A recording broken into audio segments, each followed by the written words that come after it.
Thank you for tuning in. Pro Cycling TV comes to you live tonight. I was going to say, you stole my lines.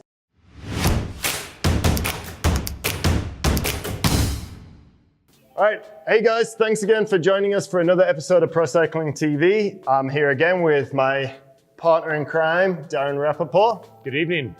All right, tonight we're going to talk about nutrition, something I know very little about, so this is really interesting to me. Okay, so like how do you fuel? What's the point? What's going on? Lots of choices, lots of options. I think our intention tonight is to really just discuss some basic tenets of fueling. We have a variety of gels and chews and waffles and bars and powders and mixes tigers and gels. Oh my.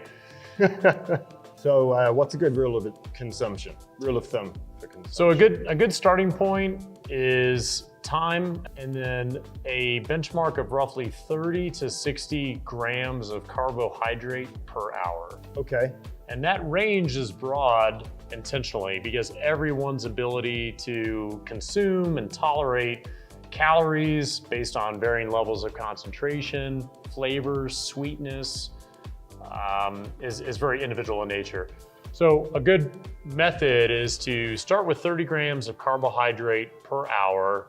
You choose the form, whether it's a gel, a chew, a block. If you choose to have it be singularly sourced through a liquid, start with 30 grams, and then with each subsequent ride, try to increase that slightly, not to exceed 60 grams per hour of consumption. So say I'm going out for a 60-minute, 90-minute ride or something. What should I be prepared for? What should I bring along? Believe it or not, anything in the realm of 60 to 90 minutes probably does not require a great deal of nutritional support. Okay. You can get by with a little bit of water or maybe a gel. You could probably hover right around that 30 grams of carbs per hour, but depending on the time of day, you probably already have enough in your system just to get through a good hour to hour and a half ride with not a significant reliance on any of these products. Okay, what about any kind of recovery after that 60 to 90 minute ride? So within 2 hours is the body's optimum recovery window, and you want to follow up with a good combination of carbohydrates and proteins and some fats. Okay. We offer some recovery products that really come to mind that help replenish all those stores and really prime the body for optimum recovery, get you right back out there the next day on your bike. All right, so you mentioned it briefly earlier, but if it's hotter or maybe I'm doing more of an intense ride, more consumption, right?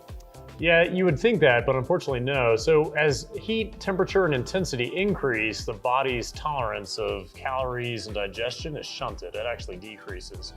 So a good rule of thumb is, if you start out relatively easy in intensity and the temperatures are cooler, you could probably get by with eating a lot more of those calories. And, as the intensity increases and the temperature rises, your body's ability to digest is now stymied.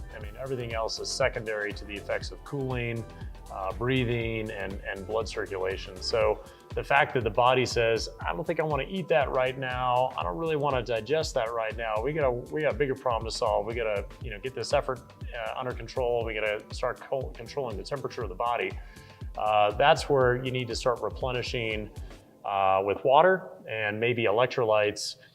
And you sort of table some of the chewables for a little bit, just till the body gets back to that, good homeostasis and balance. So am I correct in thinking that too much of a good thing is actually not a good thing in this scenario? You're absolutely right.